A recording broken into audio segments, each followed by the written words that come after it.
I'm glad you brought that up. Maybe Are you?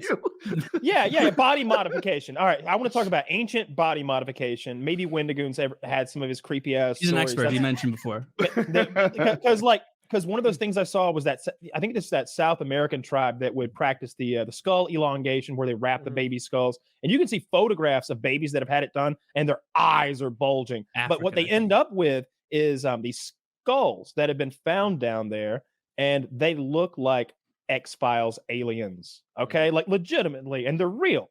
They're human skulls that through that practice have been made to look like this. Now, here's what all of the ancient alien people always go to. They don't say those are alien babies, because of course we can DNA test them, or maybe, the rest of it's biologically human, whatever. They say, why were they doing that? Why did they want to look like that? Who were they trying to emulate? Maybe there was some sort of alien overlords that were coming down, teaching them agriculture and animal domestication. The beginning of the skill tree and Civ, pottery, and they had these big heads, and they were like, if only we could look like the gods. Because imagine, if you will, because in Christianity and all of the Abrahamic religions, right, like God looks like us. It's a key part of it. It's right there in the beginning somewhere. If your God didn't look like you, it is. No. We are made in his image. Yeah. Imagine if God didn't look like us. How is that a real one? No, I don't think. That's not a real one. Beavis and Butthead's That's a wood carving. Well, I don't know what Zach's trying to do to me here, but there are real skulls. I don't know. Why don't you pull up that X-Files alien autopsy footage from the 90s too? You know what's funny? It's like, Kyle, I was putting like stock into what you were saying, and like this image, really that just undermined your story. God damn it, Zach. So you think it was some alien emulation of I was thinking like, I don't think that at all. No. I'm just saying, like, I've often watched those shows where that's their pitch. Like, hey, this is why they did it, because they want to tie everything that's a little peculiar in the past to aliens, right? And if you can like rope that one in to make that sort of a supporting argument for whatever other kooky shit you've got, like chariots in the Bible being spaceships or whatever, like that's a good one to start with. For sure. The Bible talks about, Wendigoon absolutely knows more about this, but like, you're familiar with like the Nephilim and all of that. I would love audience members who haven't heard of it. Can you bring them up to speed? Yeah. So, all right, 5 minutes out the gate, we're in my zone. Let's go. Hell yeah. So in the Bible, there's mentions of things called Nephilim, which also often translates to giants or mighty men. And they're mentioned in the book of Genesis as being the children of what happened when the sons of God mingled with the daughters of men. So some people think this to be the idea of righteous people with unrighteous people, but some take that literally and think it's the products of angels breeding with humans. There's mentions of angels coming down to earth, so a lot of people draw that out of it. See, they got Kyle. It was You're dangerous. I'm gonna keep the head on his swivel. Yeah, Taylor's next, don't worry. Anyway, so giants are mentioned in the Bible. There's some famous ones like Goliath, for example. There's a giant that I believe it was Noah faced giants in his age. So there's a few places that they're mentioned specifically, but there's this idea throughout the Old Testament that they were a reoccurring thing. Like when it ever talks about they go to Canaan, that they see giants in the land of milk and honey that they have to wipe out. There's giants among the Philistines, what have you.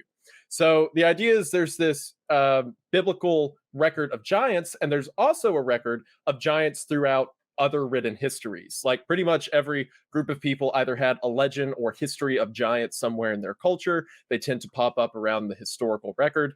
And the idea is, since the Bible is the oldest, in my opinion, the oldest, debated between that and like Zoroastrianism as being the oldest religion ever, that it's the first evidence of giants existing. And in the Bible, they're called Nephilim. So yes, Nephilim are like the starting route for a ton of crazy. I'm sorry to interject. Theories. We had a guest like 2 months ago arguing with me, telling me that Zoroastrianism wasn't the first religion. Do you remember that? Yeah, I watched that episode. I do remember that. Yeah. That was Aiden. Yeah. I remember that became more of an argument than I thought it would be. And I was just kind of like, oh damn, like now we're like getting heated over like demons and shit. If it helps Kyle any, the theory that most people have, like myself, who believe that Christianity was, or like the Bible, Judaism at the time was first, is that Judaism and Zoroastrianism were simultaneous, that they kind of branched out at the same point in the historical record. Which I have my own theories that Zoroastrianism is mentioned in the Old Testament as being other religions that are mentioned around the time of Abraham, but blah, blah, blah. See what I mean? You got me in my zone. No, that's interesting. Well, I have been admiring. Yeah, I like this stuff. Since the start. I was like, it's cool when we have like a professional level guest on the show. I like where I'm a Sunday school teacher. Like, you know, a lot of what I do is talking to, you know, people my age and stuff. They're like, oh, well, you know, Christ wants us to live this way, blah, blah, blah. But there's also a lot of, all right, kids, so I found this verse in Genesis. I think it means that aliens came to Israel, blah, blah, blah. Yeah, I get to go on my whole rants and stuff. So that's so the Bible. So the Bible is kind of exacting when they give the dimensions of something like the ark. Do they ever tell us about how tall these giants are supposed to be? Because that's so important. Yes, yeah, it does. Whenever it mentions Goliath, which is, there's times that it mentions giants who stand with their waist at the height of man. That's more general. Goliath is specifically mentioned as, I think, 9.5 feet tall. Yeah, shit. Well, all right. Like Robert Wadlow size. Now, when you say 9.5 feet, are you accounting for like their feet being tiny? Did they actually use their foot as a foot in that time? Because to be fair, these are poorly fed Jewish men. That's true. About 5,000 years ago. Correct. These are small fellas. Well, I think they used the measurement from your elbow to your wrist or something like that. They use the measurement of cubits. They use the measurement of cubits. If I remember, it says that he was 6 cubits and a span, which a cubit's about 1.5 feet. So that comes out to a little over 9.5 feet. Yeah, see that's the problem. So like, obviously there you're dealing with some exaggeration because like I don't believe that in that time, even with like a pituitary thing or whatever makes people gigantic, that he'd have like the diet capable of surviving to manhood and being a 9 foot tall being. No, you know what would be funny is like if like that's entirely true. But Goliath was one of those pituitary giants. And so he went out to fight David, and they're like, there he is, the giant. And he has like crutches. He's like, oh. Look at that beast. And they just bully him with a stone. We were going to see if you guys had any medical intervention for him. God, don't kill him. Old school. Do you know about the Potsdam giants? That sounds familiar. It was a Prussian infantry unit in like 1675. All right. Now, I can't remember if it was like the Prince of Prussia or the guy in charge, or at least in charge enough that he could have his own military unit at his whim, selected only the tallest men in the whole fucking Prussian Empire. Yeah. Stupid question. Where is the tech tree in 1685? Like, they got like shitty guns, like early Imperial age. You have access to trebuchets, like stuff. Yeah. Shitty guns. There'd be a lot of cavalry and still like armor, I would imagine, and like silly hats with points on them, and probably lots, swords and pikes and shit. Swords, pikes, and the occasional. We're 100 years from the American Revolution, and like guns being that good. Yeah, they were like, that's the time they were figuring out, like, we got to phase out armor because we're now making like muskets that can blast through stuff. Well, anyway, this guy who I think was probably gay was like fascinated with tall men. Okay, it was like his jam. So he like searches the kingdom, and there's gay about that. There's this quote from him. Hey, watch your mouth. There's this great quote.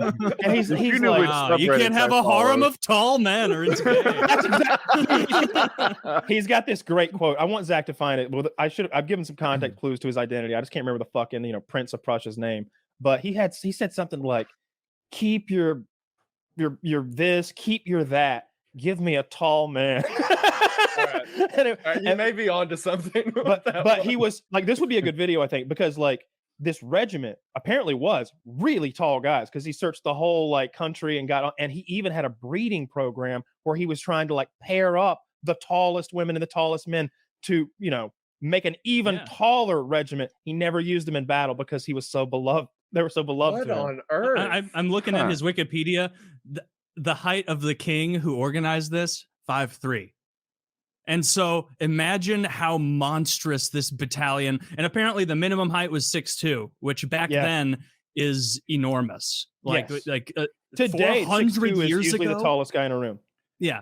Oh, for sure. Like if you're 6'2", 400 years ago, like you're probably starting conversations walking. I by. bet he would find us the obtain average them- height for the time, Zach, because that's important. But I would guess that you're like Harley, essentially. You know, like you're like a 6'5", 6'6" guy. Like everybody's like, oh shit, one of them are here. Yeah. Yeah. Like they'd think there's something like wrong with you, or they'd be just like jealous of like, wow, that guy gets to eat every day. No, it'd be hard to be like, again, I think it would be, there's a reason people used to be smaller, and because it didn't work to be big. Like a big man can't like work. All right, if you're 5'5", you do a day's work.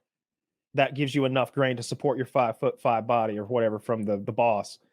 I just don't think the 6'6" guy can do enough work to get him enough grain to like make up the difference. You know what I mean? He's not working hard enough to get enough grain more than the other guy. We're all getting fed the same. I wonder if we got shorter after agriculture. Is that something I made like when we like that people were taller, that like some hunter, or maybe this is like some other thing, they found like hunter-gatherer tribes that are pretty tall because they ate like so much meat, like Neanderthal, or I guess Neanderthals are like a kind of a different thing. Giants. Yeah, it was all the circles Nephilim. back in. Yeah, there you go. It all circles back in. Praise Does him. that mean the angels are black? No. What? Angels Where are did that come it's a total misconception that angels are even people, man. You've read I the know that. Bible. You've seen the orb of eyes. I had to make and a black horror. joke. The Athleticism. Of course. I know it's not theologically correct. No, see, that's not canon. the ophonym, right? The Canon. giant Oh, I love swirling calling rings the with Bible eyes. canon. Yeah, it's Oh, not yeah, canon. true. Have you,